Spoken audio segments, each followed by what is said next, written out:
Hello friends, नमस्कार। कैसे हैं आप सब? बहुत सारे कैंडिडेट्स को कन्फ्यूज़न है कि जो एफिडेविट है उसके बारे में उनको जानकारी नहीं हो पा रही है। अलग अलग तरह के सभी के विचार आ रहे हैं। कोई बोल रहा है कि लेके जाने की ज़रूरत नहीं है, कोई बोल रहा है कि लेके जाना है, कोई बोल रहा है 100 रुपये का स्टाम्प बनवाना है।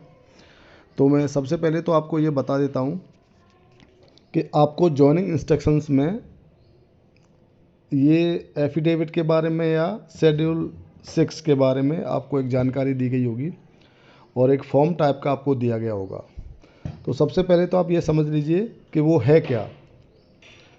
जितने भी आरपीएफ में सिलेक्शन होते हैं और जब उनको इनिशियल ट्रेनिंग पर भेजा जाता है, तो इनिशियल ट्रेनिंग शुरू होने से पहले आरपीएफ के जो रूल्स बनाए गए हैं उसमें एक शेड्यूल बनाया गया है, शेड्यूल 6।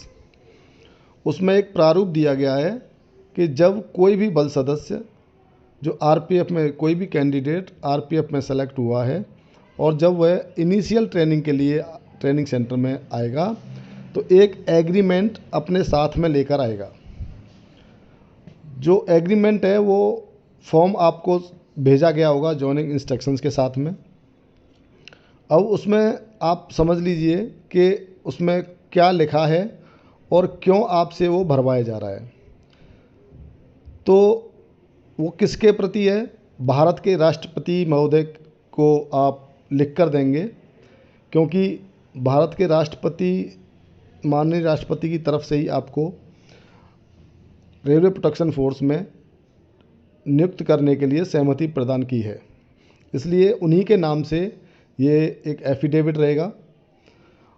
ध्यान ये रखना है कि उस एफिडेविट में जॉइनिंग इंस्ट्रक्शन में अगर लिखा है कि 100 रुपये के स्टाम्प पेपर पर बनाना है तो ही आप 100 रुपये के स्टाम्प पर पेपर पर बनवाएं।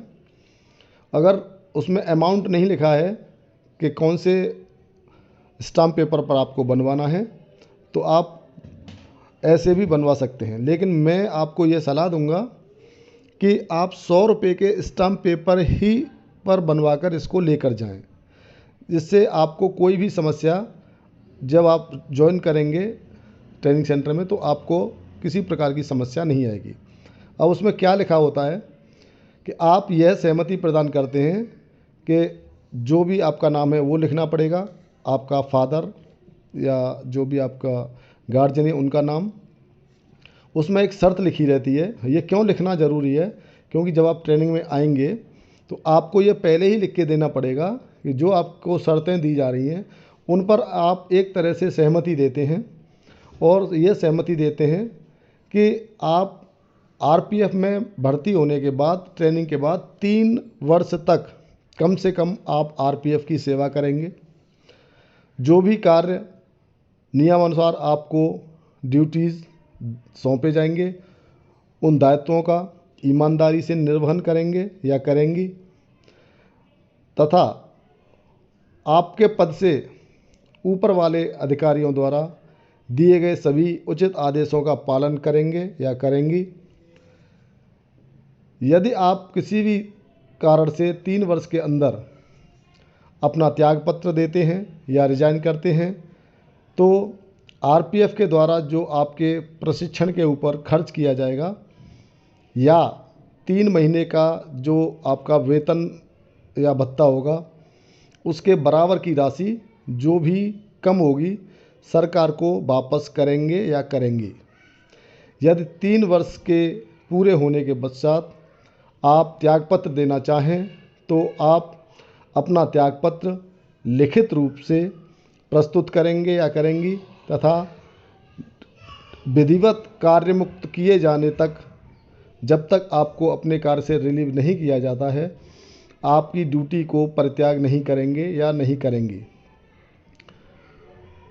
या यह समझता है या समझती है और सहमत है कि मेरी सेवाएं जो भी आप ड्यूटीज़ हैं ये समझ लें कि निम्नलिखित परिस्थितियों में आपकी सेवा समाप्त की जा सकती है, जिसमें प्रिंसिपल चीफ सिक्योरिटी कमिश्नर द्वारा बिना कोई नोटिस दिए यदि आप प्रारंभिक प्रशिक्षण अवधि के दौरान या किसी भी समय यदि आप प्रारंभिक प्रशिक्षण पाठ्यक्रम जो भी आपको ट्रेनिंग दी जाएगी, अगर उसके फाइनल एग्ज़ाम में आप पास नहीं होते हैं, असफल रहते हैं, या जो आरपीएफ का नियम है, नियम 57, जिसमें 2 वर्ष तक आप प्रोबेशन पीरियड में रहेंगे, या आपका जो नियुक्ति अधिकारी है वो उसका प्रोबेशन पीरियड का विस्तार किए बिना या 1 माह का नोटिस देकर या उसके बदले में 1 माह का वेतन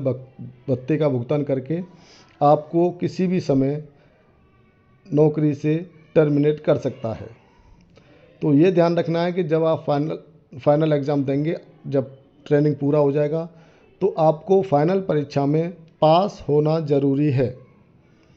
यदि आप पास नहीं होते हैं तो आपको बिना किसी नोटिस के पीसीएससी महोदय आपके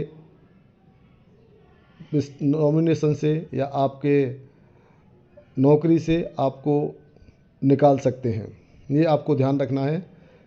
इसीलिए ये आप एग्रीमेंट बनाकर लाना है कि आपको जो जो मैंने चीज़ें बताई हैं उन चीज़ों को आप पूरी तरह से ट्रेनिंग में निभाएंगे, अच्छी ट्रेनिंग करेंगे और पास होने के बाद आप प्रॉपर तरीके से आरपीएफ के बल सदस्य बनेंगे। तो 2 साल तक आपका प्रोबेशन पीरियड रहता है। अब ये जो फॉर्म आपको बताया गया है, ये शेड्यूल 6 है। ये सभी ट्रेनिंग्स को जब हम इनिशियल ट्रेनिंग स्टार्ट करते हैं तो ये बना के लाना पड़ता है। तो मेरी सभी कैंडिडेट से ये गुजारिश है कि आप सभी 100 रुपये का स्टाम्प पेपर लेकर, और ये एक एफिडेविट जो आपको फॉर्म दिया गया है, जो फॉर्म 100 रुपये के स्टाम्प पेपर पर बनवा कर लाएँ। ये आपकी तरफ से सहमति पत्र होता है राष्ट्रपति के नाम से। तो आप माननीय राष्ट्रपति महोदय को ये लिख कर देते हैं कि जो भी इसमें चीज़ें दी गई हैं मैं उनका पूर्ण रूप से पालन करूंगा या करूंगी। तो ये आपका 100 रुपये का स्टाम्प पेपर इसलिए अच्छा रहता है कि आपको जॉइनिंग के समय किसी प्रकार की परेशानी ना हो। तो मेरी बातें शायद आप समझ गए होंगे। आपको फॉर्म दिया गया है शेड्यूल 6 का। शेड्यूल 6 100 रुपीज़ के स्टाम्प पेपर पर बनवा के रख लें। आप जाएं और उसकी नोटरी करा लें। नोटरी करा लेंगे तो जो उसमें दिया गया है सील मोहर जो भी आपका दिया गया है फॉर्म में, वो आप उसको करवा लीजिए। सभी कैंडिडेट्स इस फॉर्म को भरकर ज़रूर साथ में लेकर आएँ। ये विशेष ध्यान रखें ट्रेनिंग के टाइम पर। पीवीआर आपके जोन से होगा, वो मैंने बता दिया है आपको। जोन वाले ट्रेनिंग सेंटर्स में लेकर आएंगे। लेकिन आप शेड्यूल 6 का जो फॉर्म है, जिसको आप एफिडेविट भी बोल रहे हैं, वो आप साथ में बनवा कर ज़रूर लाएँ। मेडिकल के लिए, मेडिकल जो रेलवेज़ का हुआ है वो आपके जोन वाले लेके आएंगे। लेकिन आप एक गवर्नमेंट हॉस्पिटल से मेडिकल फिट सर्टिफिकेट बनवा कर ज़रूर लाएँ कि आप पूर्ण रूप से स्वस्थ हैं। एक सरकारी अस्पताल आपको यह सर्टिफिकेट बनाकर दे देगा, तो आप साथ में उसको लेकर आएँ।